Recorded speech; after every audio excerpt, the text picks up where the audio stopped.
The Lord be with you. And with your spirit. A reading from the Holy Gospel according to St. John. Glory to you, O Lord. There was a man sent from God whose name was John. He came for testimony, to bear witness to the light, that all might believe through him. He was not the light, but came to bear witness to the light. And this is the testimony of John. When the Jews sent priests and Levites from Jerusalem to ask him, "Who are you?" he confessed and did not deny, but confessed, "I am not the Christ." And they asked him, "What then? Are you Elijah?" He said, "I am not." "Are you the prophet?" And he answered, "No." They said to him then, "Who are you? Let us have an answer for those who sent us.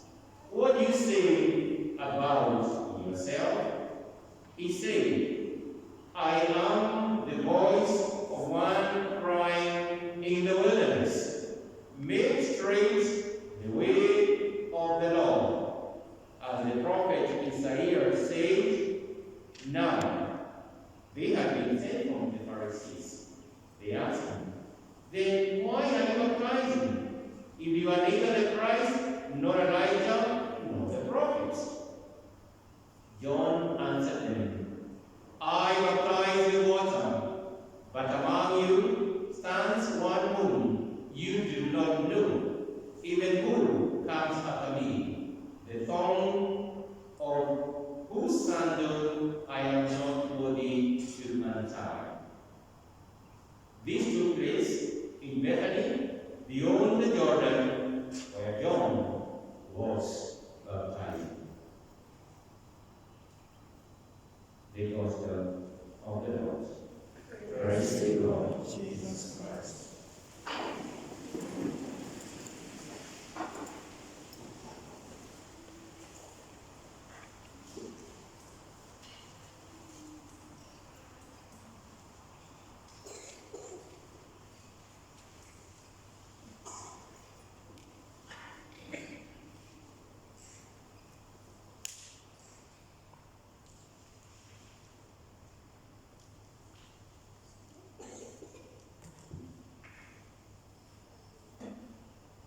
Brethren, rejoice always, pray constantly, give thanks in all circumstances. The third Sunday of Advent, the Sunday that we call Gaudete Sunday in Latin, it means rejoice. And this we see in the opening words of our second reading. And therefore, we are reminded to rejoice always. It is the Sunday of joy, the third Sunday of Advent. You remember when we began the first Sunday, and we lit the first candle of Advent, the wreath of Advent, we said that was Sunday of hope. Last Sunday, we lit the second candle, and we said that in that week, we will and we were meditating on peace. The peace that the Lord is going to bring to us when we receive Jesus Christ in our hearts and in the world. We are now in the third Sunday, and we have lit the third candle. And as you can see, the third candle is not purple like the others. It is kind of red, it's called rouge, and it is in that color that shows joy. It is a candle that reminds us that we are awaiting the birth of the Lord with joy. As we said in the first Sunday, this wreath of Advent has a meaning. It is not just candles that we lit, but we light them as we are coming closer to the birth of the Lord Jesus, that today we await with joy the birth of the Savior in our hearts.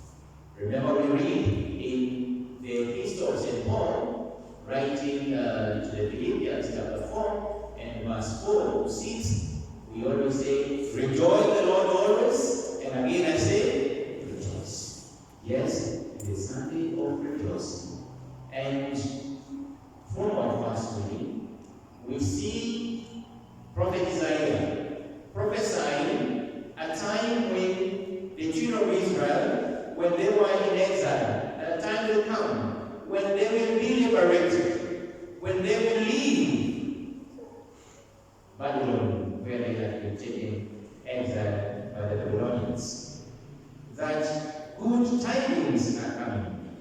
They should rejoice because they are not going to remain in the darkness of being captive.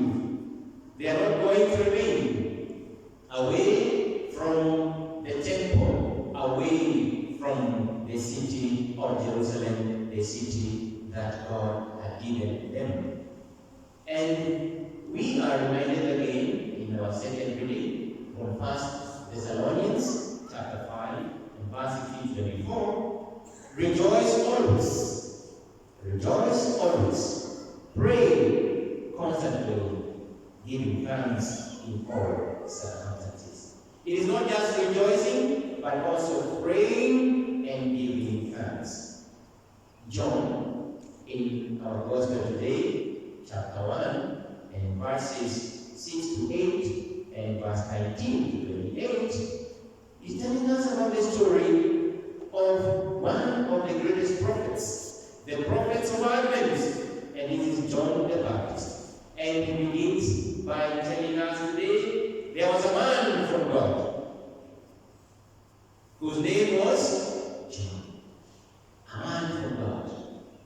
And he's telling us that this John came to bear witness to the light. He was not the light himself. And even when he asks who he is, he says he is a voice crying in the wilderness. When he says he is giving witness to the light, and he's not the light, it means what? That the light is come? Is come. When he says the voice, it means the light is come. You know, when we were growing up, and during the rainy seasons and the storms, that you hear the thunder after the lightning has already passed. The light comes first, then the thunder. So it is like John the Baptist is coming so that you may be able to see that light.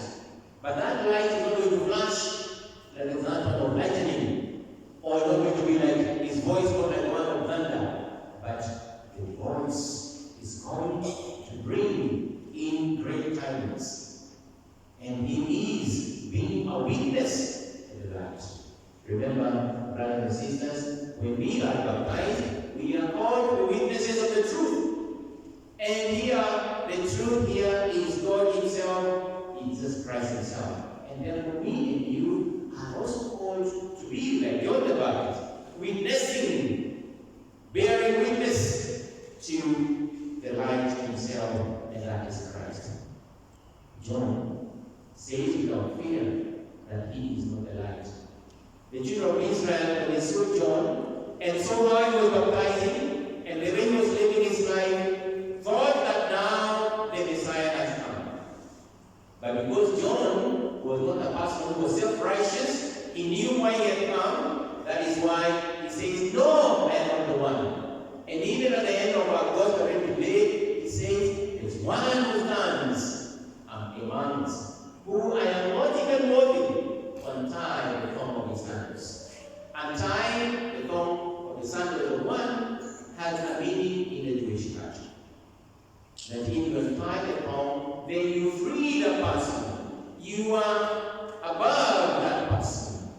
And this was found especially when what we call the Liberate tradition, where a brother die, then the brother who followed, according to Jewish custom, and even in some of our traditional African customs, that they follow that brother had the right to take care of the wife of his deceased brother, to take care of him and the children. And that was what was going on. But if the brother who followed the one that was deceased found that he was not able to do that, he would untie the thong or the shoelaces or the sandal laces of the brother who followed, or the wife of his brother, to show that he was not tying that wife himself.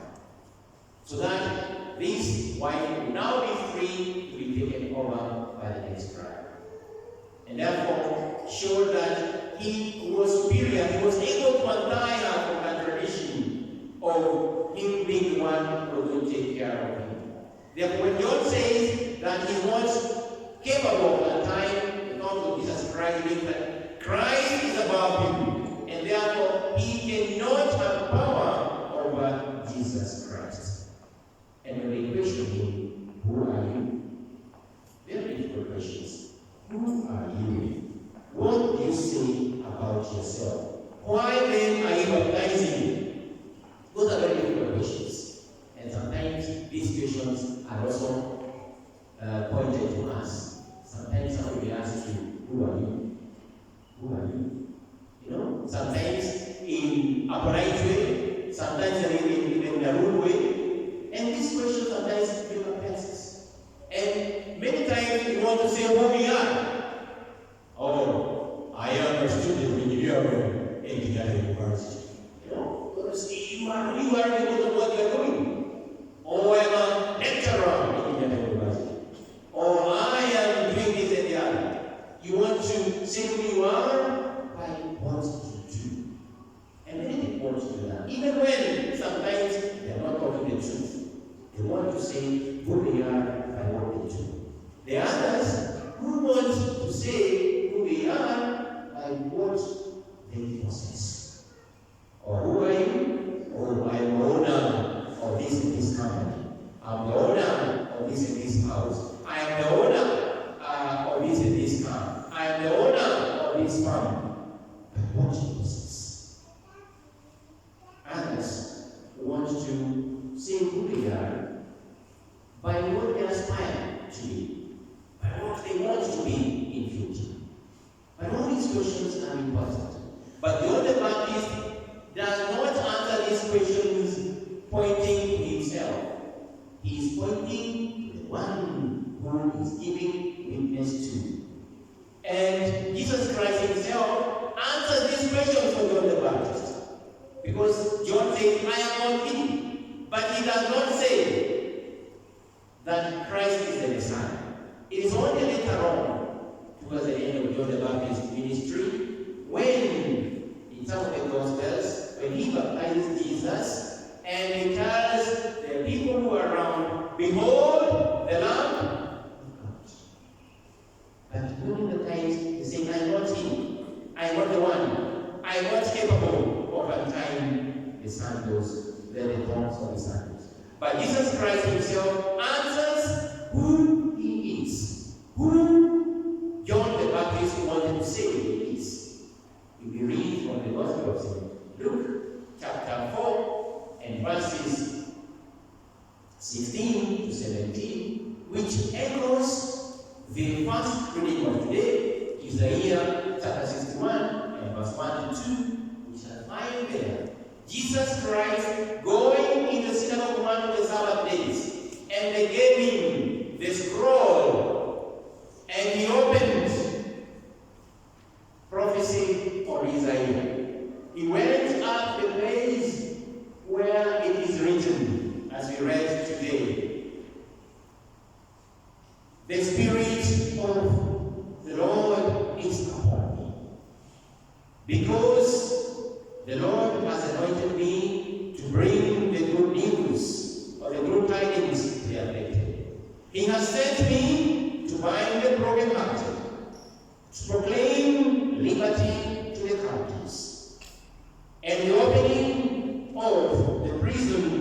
those who are bound, to proclaim the year of the Lord's favor. And when he had read that, he folded the scroll and sat down, and all eyes were glued at him. And when they were all silent and listening, he said, "These words of prophet Isaiah have been fulfilled in your hearing." In other words, confirming that he was the anointed one, he was the Messiah, he was the one that John the Baptist was talking about, and therefore he has come. And he has come to proclaim the year of the Lord's favor. And that is why today we rejoice, because just like John the Baptist rejoiced at the day when Jesus Christ was born, when Jesus Christ would come and fulfill what had been prophesied long ago in many of the prophets, Prophet Isaiah, Jeremiah, Micah, Prophet Amos, Prophet Ezekiel, and all the other prophets. Therefore, John is happy that now Jesus Christ has come and fulfilling the joy of all those who are waiting for the birth of the Messiah. John the Baptist himself also rejoices that the questions, the difficult questions that is being asked are answered. Why are you baptizing if you are not he who is to come? Why are you baptizing if you are not the Messiah? But he says, I baptize with water, but he will baptize you with the Holy Spirit.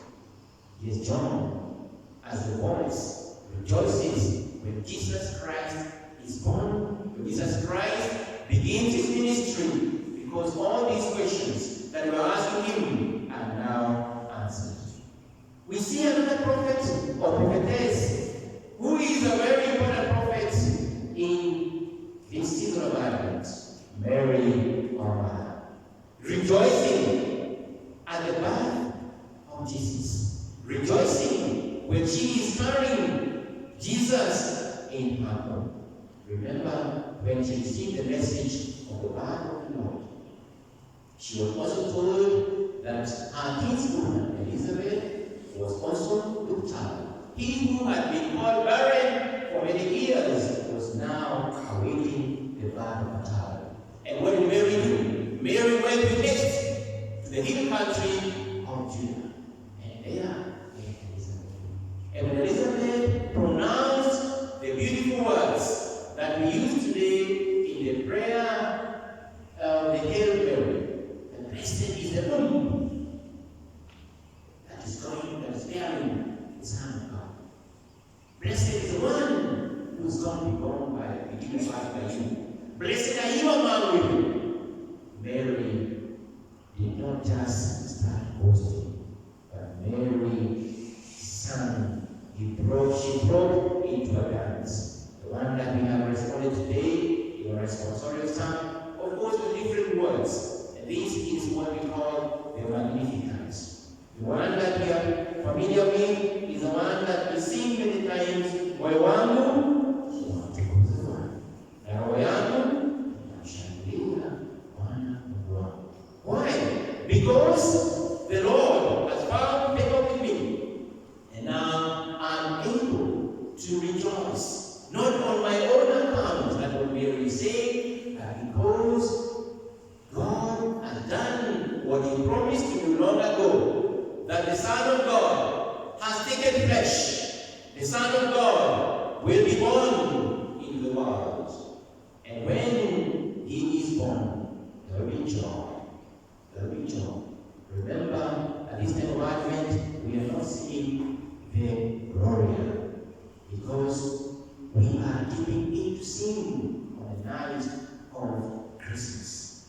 Gloria in Jesus' day. Glory to God in the highest. When the angels got to know that Christ the Messiah had been born, they also broke into a song of joy.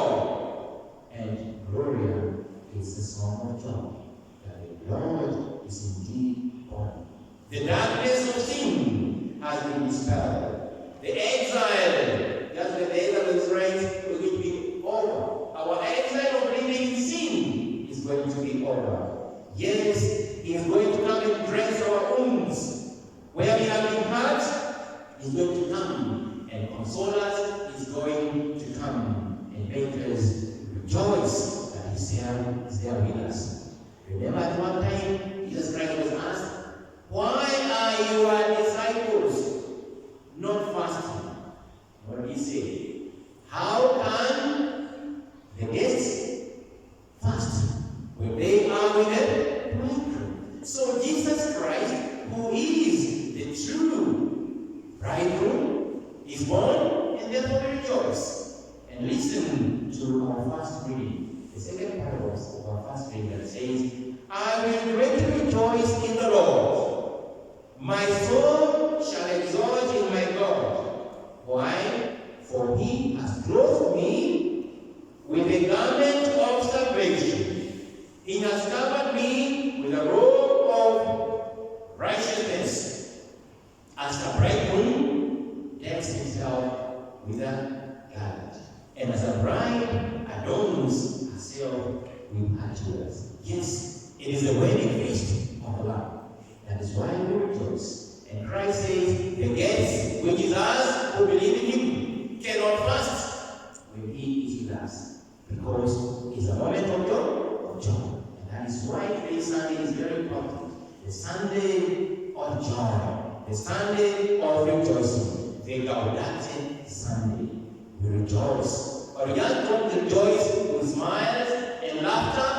No, my brothers and sisters. We rejoice by doing what the Lord Jesus Christ will count us to do, to be able to recognize Jesus to those who need His help, those who are suffering, those who need food, those who need clothing, those who need a word of comfort, those who need to find Jesus in their lives. That is how we rejoice. Let us therefore rejoice that the Lord is close by. Maranatha, come Lord Jesus. Yes, He's coming with joy. But am I going to receive the joy? Because I am ready to welcome Him in my brothers and sisters who are suffering. We pray therefore, my brothers and sisters, this Sunday of joy. Joy will be mine, not only at Christmas, but all the days of my life. Even when sometimes I feel a lot of sadness because of what is happening in my life. I may feel a lot of sadness because of people surrounding me. I may feel a lot of sadness because things are not going the way I would have wished. I'm feeling a lot of sadness because my prayers are not being answered. Arise and rejoice, because the time will come when the Lord is going to answer my prayers. Remember, the children of Israel have stayed for a long time in the darkness of the exile, a long time, the darkness of not being in the Lord's temple. Yet, the time came. The time is coming. Let us rejoice, because our salvation is near. Our salvation is close by, because the Lord is inviting me to rejoice that the Anointed One, the Messiah, is born in the world. Will He be born in my life? Will He be born in my family? Will He be born in my soul? This is the question that we should ask ourselves. Rejoice always, and again I say, rejoice. My soul glorifies the Lord.